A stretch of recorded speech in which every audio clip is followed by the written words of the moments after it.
Hello, and welcome to Nonprofit Nation. I'm your host, Julia Campbell, and I'm going to sit down with nonprofit industry experts, fundraisers, marketers, and everyone in between to get real and discuss what it takes to build that movement that you've been dreaming of. I created the Nonprofit Nation podcast to share practical wisdom and strategies to help you confidently find your voice, definitively grow your audience, and effectively build your movement.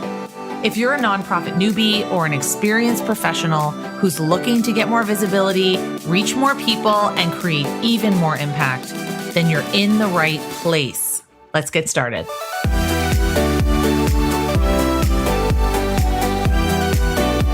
Hi, everyone. Welcome to another episode of the Nonprofit Nation podcast. I am thrilled to be here again today with one of my favorite consultants, friends, colleagues, Rachel Muir. And I knew that I was going to mispronounce it. You got it. Rachel Muir, live from Austin, Texas. How are you, Rachel? I'm doing great, Julia. Thanks for having me. I'm excited to be here with you today.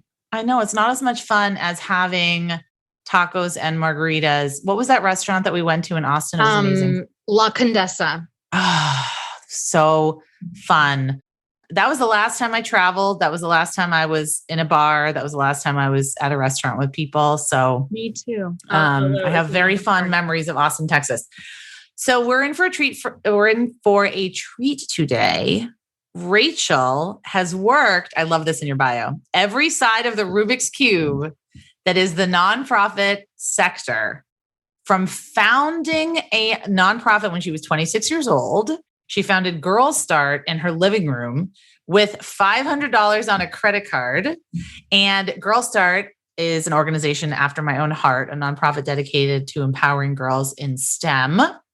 Several years after that, fast forward, Rachel had raised over $10 million and has been featured on Oprah, CNN, and the Today Show. And we're going to dive into all of that. She loves helping fundraisers raise more money and delight their donors. And I am not just saying this. She has one of my favorite email newsletters in the sector, frequent pop culture references, animated GIFs, emojis. And I love the one about your boyfriend. Was that your 7th grade boyfriend? That was one of my favorite ones. Oh, it was a massive crush that I had. Yeah. It was just about the, I know how to pick him. Yeah. It was about a crush that I had in 9th grade.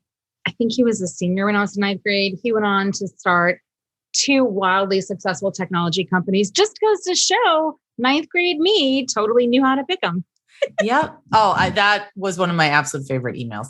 So what we want to talk about today, we want to talk about your journey. We want to talk about fearless fundraising, kind of all the things. But let's begin with your journey founding Girl Start and, of course, meeting Oprah.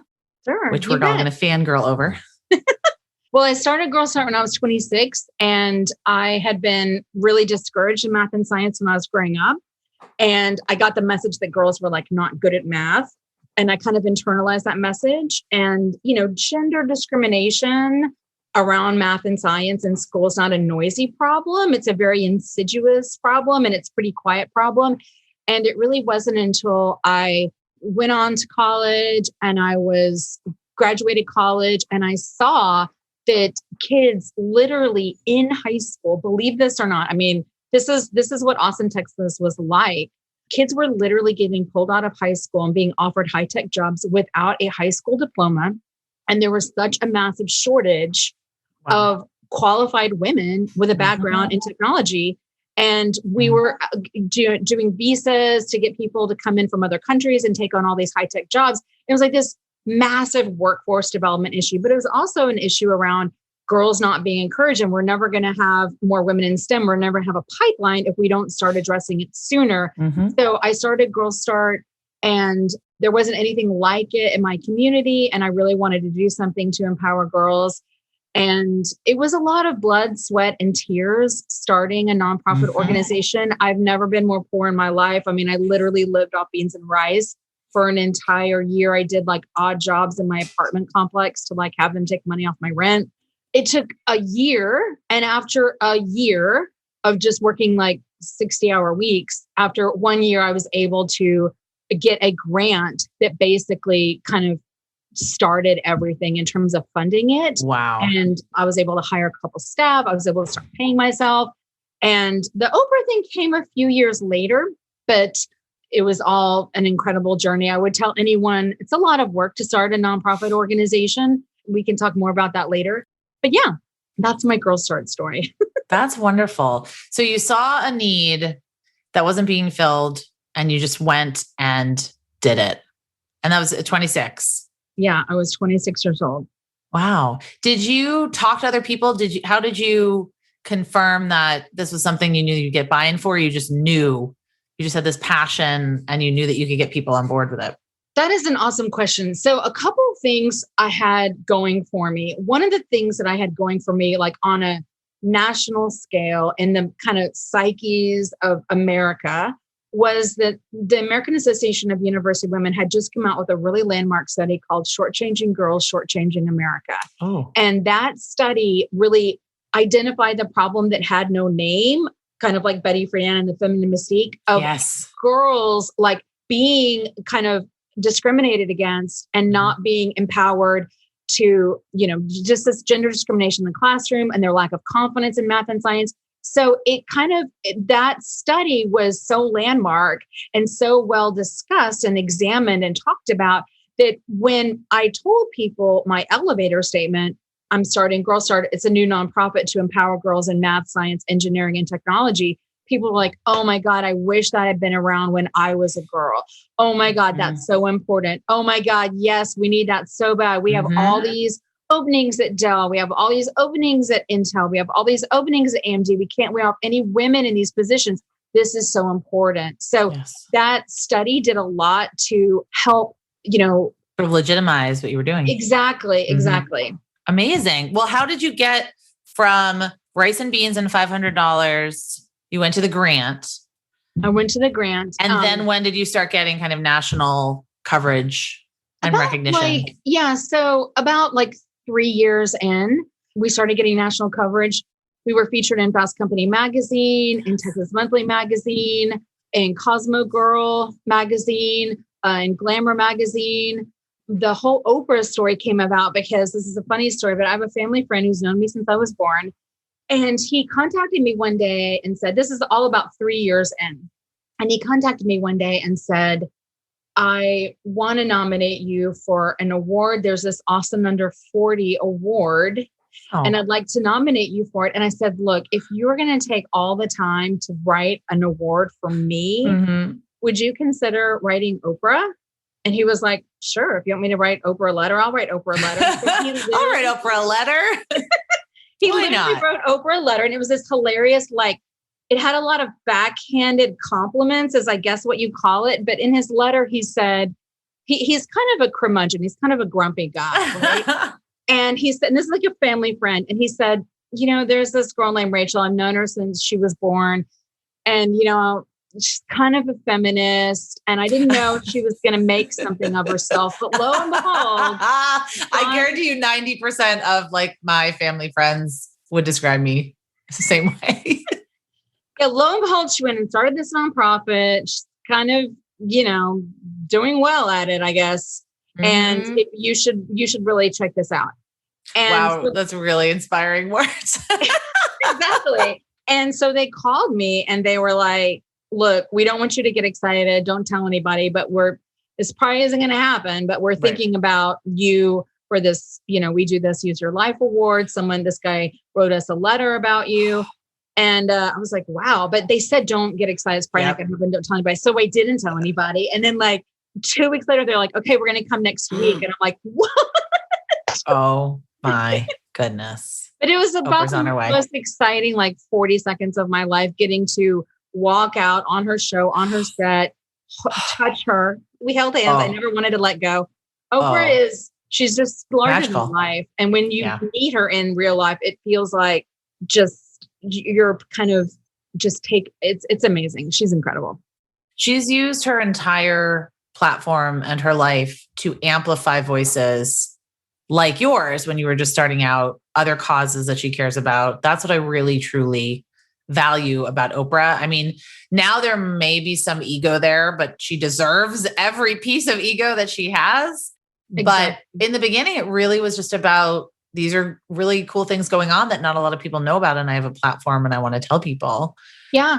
Yeah. So what's going on with Girl Start today? Yeah. So it's still thriving. It's still going well. Girl Start's expanded a lot since I started it, and does programs. They've expanded programs all over Texas. And they've even expanded programs outside of Texas. What advice do you have for those who want to start their own nonprofit? You told us a little bit about your journey as a woman in her 20s, founding and running a nonprofit. What are some pitfalls? What advice do you have for other people that want to follow in your footsteps? I have 3 pieces of advice for my fundraising friends out there who want to start a nonprofit. So my first piece of advice is ask yourself, is no one else doing it? So important. So important. If someone else is doing it already, then how are you different? How is your approach different? How are you unique? How are you desperately needed? Funders will ask you those questions, and you need to have an answer to tell them exactly why you are unique, you are original. If it exists, why yours is better, why it's novel, why it's new. The second thing is, I call this the cocktail party test. And this is the test where you are at a cocktail party and someone says, what do you do? And you say what your mission is, and you know, frankly, whether you're going to be successful by how they react when you tell them your elevator statement. If they say, oh my God, I wish that had been around when I was a kid. Oh my God, that's so important. That didn't exist before. If they have that kind of reaction, you're on a good path.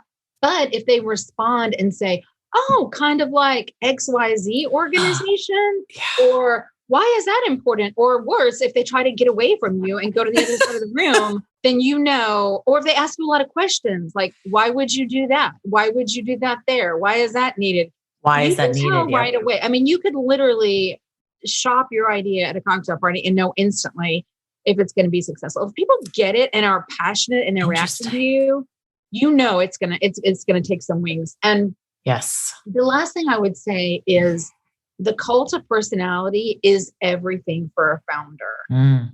And founders are typically charismatic and very dramatic and get attention and are very brave and very fearless.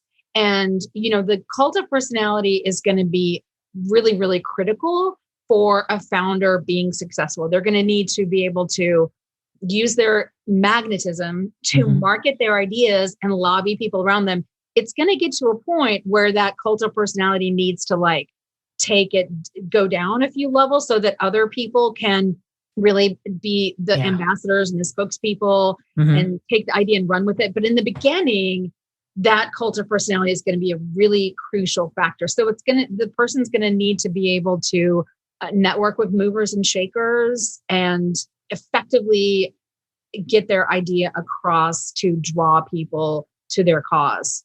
I totally agree. I think that's incredibly important. They have to be willing. They don't have to be an extrovert necessarily. They can identify as an introvert, but they have to be willing to put themselves out there. And I run into this a lot when I teach marketing, where I say, someone has to be the face of the organization. It doesn't have to be your founder. It doesn't have to be your board chair. It could be development director, marketing director.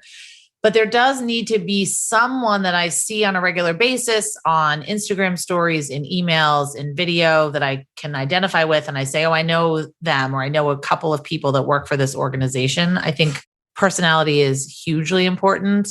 And I would say it's just as important for us, right? Running our own businesses, because people hire us. They like us. They resonate with us. And, you know, I think what's hard for founders, and you probably see this a lot, is that they try probably to be everything to everyone. And they try to be authentic, but they have such a passion for what they're doing. They have such a passion for the mission. They have such a vision for the world that they're going to create, that they want to bring everyone on board. And then when there comes a naysayer, you know, or a hater or a troll, How do you deal with that? How do you tell founders to deal with the naysayers? I would tell everyone there are going to be naysayers. There are going to be haters. If you're doing important work, there's going to be naysayers. Yeah. If you're doing important work is polarizing. Yes. Period. End of story.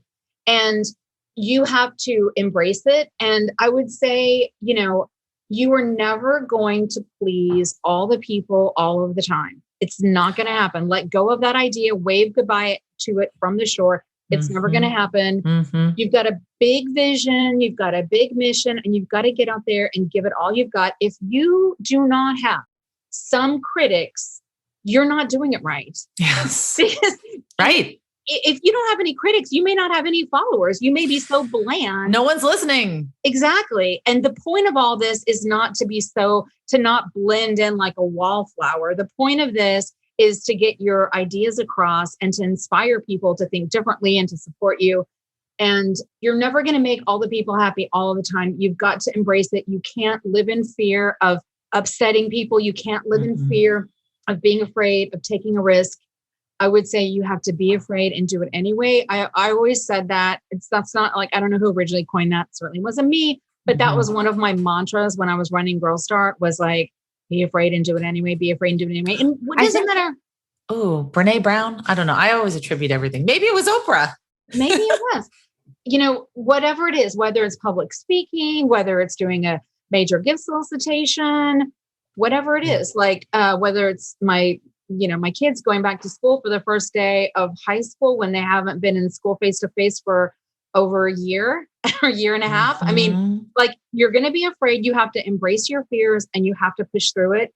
But, you can't be quiet and live in fear of making someone mad or taking a risk because fundraising is a lot of risk taking. Fundraising is a huge risk. And that's a lot of what you teach and a lot of what you speak about. And I've seen you speak several times. I've been privileged to see you talk about loving on your donors, how to love your donors. But what I wanted to talk about today, and I told you we were going to speak on this, was more about because strategic tips for people that are scared to fundraise or they have this fear to put themselves out there. And I know that's a very, very common fear, especially in marketing, nonprofit fundraising circles. So why, help us unpack, why do you think so many people are scared of fundraising and asking for money? And so many boards and so many development directors. I know it's like the scariest thing you can ask someone to do. Yeah, people are afraid of fundraising. I mean, in terms of all of our fears, we've got public speaking number one, we've got death number two, and then we've got spiders. And fundraising. And then fundraising is number four, probably. Well, it's in between death and spiders. So, wow. So it's like number three. So yeah, people are afraid of fundraising. And there's the vulnerability, there's the risk, there's the what if I say no, there's people's own issues about money. People project a lot of emotional issues and a lot of values to money, and money is really just paper and they print more every day. But, board members may be afraid if I ask this person, then they're going to ask me. But I would tell anyone, great fundraisers and great board members are so passionate about their work and they believe so much in the mission and they're so dialed in and they're so jazzed about it and they're drinking so much of the Kool-Aid of what it is that they're doing that they're excited to give someone else the opportunity to be a part of a winning team and be a part of making the world a better place. And I would say, if you're not feeling the love, stop and think about why you work for the organization or why you volunteer for the organization in the first place. Think about how the organization is doing great work. If you're not jazzed about the work that your organization is doing, that's a whole, it's time to think about what other opportunities you want to pursue. But it's your passion for the mission that sells that funder. And it's your passion for the mission that can help you overcome your fears of fundraising. And if you need a little extra push, my next piece of advice is go make a donation. Just go make a donation and you will be reconnected with how good it feels to give. Because the truth is we feel all these insecurities about asking for a donation, but giving a gift is the neurological equivalent of winning the lottery. And it feels amazing to give a gift. And our body is like first we get this whole endorphins, like the runner's high, and then our body is like flooded with oxytocin. It feels miraculous and marvelous to give. And I'm disappointed sometimes when I talk to fundraising audiences, how many people in the audience are like, oh, I haven't given a gift in a really long time, and who aren't really as active in philanthropy on the giving side. They're active on the solicitation side. So if you haven't given a gift in a while, do it. And you'll realize this feels really good. I feel really good when I give. You're giving people the opportunity to feel that great. Hey there. I'm interrupting this episode to share an absolutely free training that I created that's getting nonprofits of all sizes big results. Sure, you've been spending hours on social media, but what can you actually show for it? With all this posting and Instagramming and TikToking, does it really translate into action? In my free training, I'll show you exactly how to take people from passive fans to passionate supporters, and I'll give you specific steps to create social media content that actually converts. Head on over to nonprofitsthatconvert.com. Again, that's nonprofitsthatconvert.com, and start building a thriving social media community for your nonprofit right now, without a big team, lots of tech overwhelm, or getting stuck on the question, what do I do next? Let me show you how it's done. I can't wait to see what you create. I love what you said to me. Tell me about no is just a word. Yeah. I love that because I use that in business. Yeah. No is just a word, not a personal reflection on you and your worth. So yeah, talk more about that. Yeah. No is just a word. Money is just paper. They print more every day. If no's are really your friend in fundraising, because no's tell you how to get to a yes. You can think of no doesn't mean no, never. No just means no, not right now. And you can think of the word NO as like next opportunity. And you can think about, usually I tell fundraisers when I'm training fundraisers, if you get a no, it's one of four things. It is the timing, it is the amount, and both of those are solved the same way. It's pretty easy to solve those. It could be the program or the project. It could be that their interests have changed. They were interested in one thing, now they're interested in another. It could be that you made a fundamental error and you didn't have the right people in the room. Maybe you didn't have the right person soliciting. Maybe you didn't have the right people at the table to make the decision to give. If you make that mistake, the bad news is it's a really bad mistake and it's going to take you back in terms of your fundraising with that person. It's going to take you longer because you're going to maybe have to cultivate someone else or bring someone else into the relationship. The good news is you'll never make that mistake again. And for all of this, it's like writing. Fundraising is like riding a bike or learning a foreign language or anything else. The more you do it, the more you practice it, the more you immerse yourself in it. Every mistake that you make, everything that goes on, you're just going to learn for the next time. I really love that philosophy. I think that every no that you get, like you said, it really helps you get closer to yes. And no just means not now. And certain things are out of your control and certain things are in your control, but you can only control what you can control. And I think that really brings us to communications. I know you have a program on email marketing. You have the League of Extraordinary Fundraisers. I'd love to hear some tips from you. How do we get over that fear of pressing the send button on an email or making that phone call or communicating to our list? Well, building relationships is not optional in fundraising. It is what fundraising is. Yeah. So if you don't like building relationships, if you don't like people, then fundraising is really not the best profession, because it is all about, that's what I love about fundraising. It's like the perfect career for a hopeless romantic. Because you get to just like find out what they hold dear and what their values are and what's meaningful and important to them. And then you get to just like love on them and bring them opportunities to make the world a better place. So I think fundraising is a really fantastic job. But I'm also really passionate about marketing.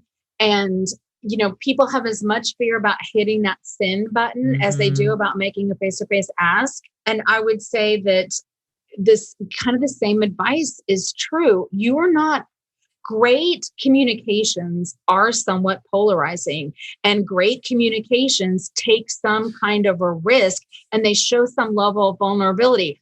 Case in point, when we started this conversation, you mentioned the email that I wrote about my ninth grade crush. Yes. And I wrote this hilarious email about my ninth grade crush. And I sent it to my husband, right? Like when I write really vulnerable emails, I send it to my husband. You want him to know in case he gets asked about it. He was like, do not say his name. Do not say his name in this email. And I'm like, are you kidding me? You gotta say a name. Like, that's the whole thing. It's like Jordan Catalano in My So-Called Life. Like, you have to say a name. I'm not being vulnerable if I don't say who he is. I did put at the PS, like, please do not forward this email to Steve Hafner because I'm happily married and he can't have me anyway. He'd probably be thrilled. I'm sure he has people throwing themselves at him all the time. But good email and good communications and good fundraising, you're going to be in a vulnerable position and you've got to embrace it. And that's what makes you you. And that's what makes you brave. And that's what makes you lovable. And that's what draws other people to you, is that you are willing to be yourself and you're willing to be authentic and you're willing to be vulnerable and you're willing to like call it like it is. You're willing to take risk. You're going to make mistakes. You are going to mess up emails. Someday you're going to maybe mess up personalization. Someday you're going to have a really embarrassing typo. If you make a really bad mistake, you need to apologize for it. You need to work harder and be better. If you make some really insignificant mistake, you do not need to send another email to the whole list about some kind of meaningless typo. Yeah, please don't send me a list about a thing about a typo. If it's a bad link, resend it. Or if you if you misspell your major donor's name or something. Yeah, I agree with you. The perfectionism, it's the enemy. It's a huge enemy. Yeah. But there are times when you will make a mistake that's bad enough that you need to apologize for it. And you may need to sit down and do some serious soul searching and rethinking and some personal work. That's who we are as human beings. This is a journey. We're all on this journey together. We don't know when the journey is going to end. We're all in this together. We're going to show up. We're going to work hard. We're going to love hard. We're going to do the best job that we can. When life knocks us down, we're going to pick ourselves back up again. We're going to dust ourselves off and we're going to get right back in there because there are so many amazing people depending on you to do the work that you're doing for your nonprofit. And they need you and they need you to be brave and dust yourself off and get back in there again. And you're going to make mistakes. You need to embrace it and move on. And one person complaining shouldn't get to take the whole ship down. One board member who didn't like that you used a photo of a client, even though you had their permission or whatever else, they don't get to take the whole ship down. They're not in charge. They're not your audience. I love that. They don't get to take the whole ship down. I've been writing a lot about racial justice and anti-racism. And I wrote a blog post and an email about ways to stop violence against Asian Americans, Pacific Islanders, and the blowback. First of all, was not as bad as I thought. But there were like, every time I send an email that's not just, here's 5 ways to use Facebook to fundraise, I get some blowback. But the thing that I always think to myself is, okay, so I have an email list of, how many thousand people, and then I get 3 emails from people. One is usually just like, please unsubscribe me, no reason. Then a couple others go into what's wrong with me and why I shouldn't have said what I said. And I always think, okay, it's not for them. It's just not for them. And it's not that I was purposely trying to be disagreeable or offensive or provocative. It was me being authentic and talking about issues that I care about. And if your organization is doing that, trust me, you are, like Rachel said, polarizing. If you are doing anything important, I don't care if you are a little tiny museum, an historical preservation society, someone disagrees with you. Someone is going to the town meeting and saying why you can't get tax dollars. So no matter what we do, if it is important, provocative, transformative work, you are going to get the no. You are going to get the unsubscribe. You are going to get that email. But to put it all in context, I think that's so, so important. There will always be unsubscribes. And I want to give a shout out to you, Julia, because you are very brave and very authentic and very fearless. And I love that you totally put yourself out there. And you do, like, some of your stuff, it's going to be polarizing for people. And that's okay. You will be too much for some people. And that's fine, because those are not your people.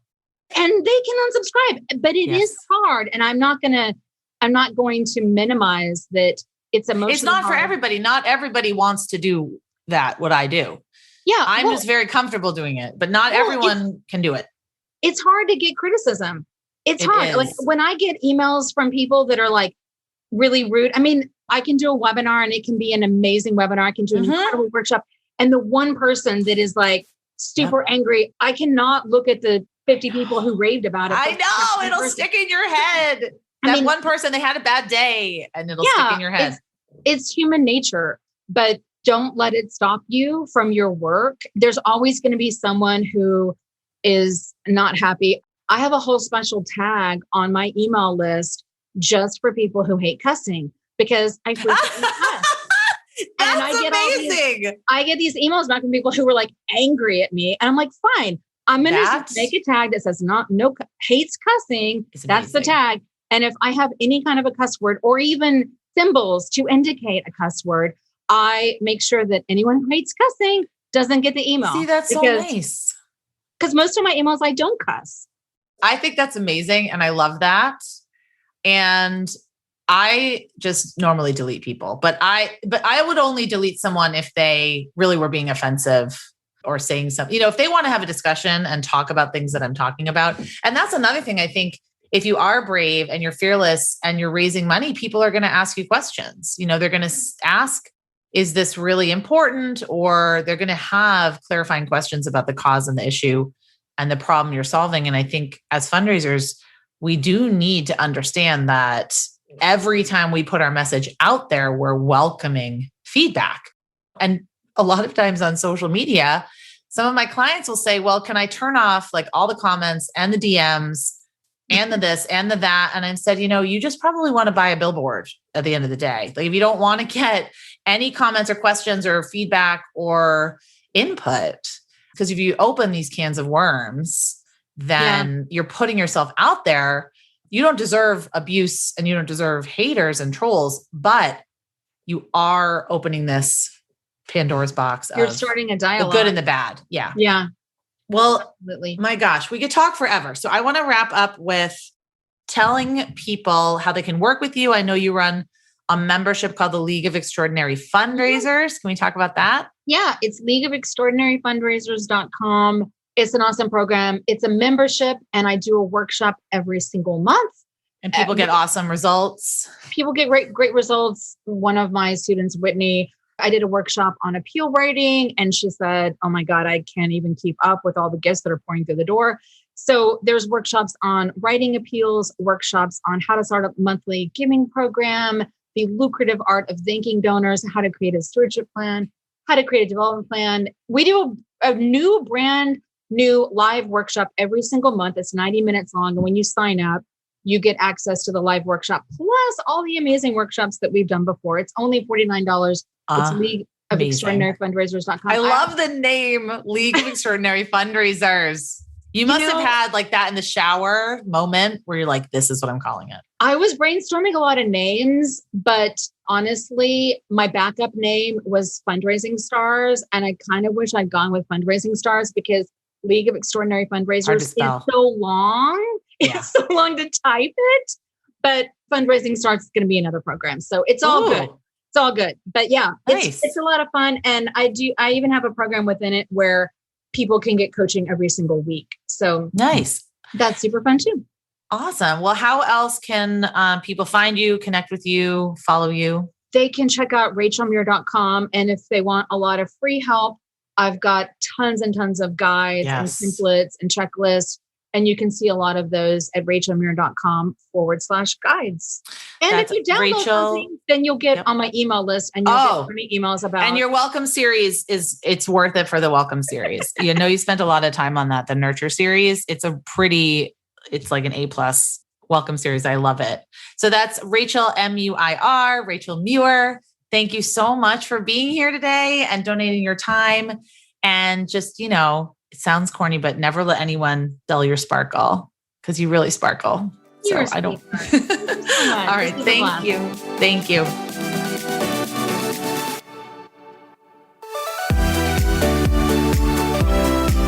Well, hey there. I wanted to say thank you for tuning into my show and for listening all the way to the end. If you really enjoyed today's conversation, make sure to subscribe to the show in your favorite podcast app, and you'll get new episodes downloaded as soon as they come out. I would love if you left me a rating or a review because this tells other people that my podcast is worth listening to. And then me and my guests can reach even more earbuds and create even more impact.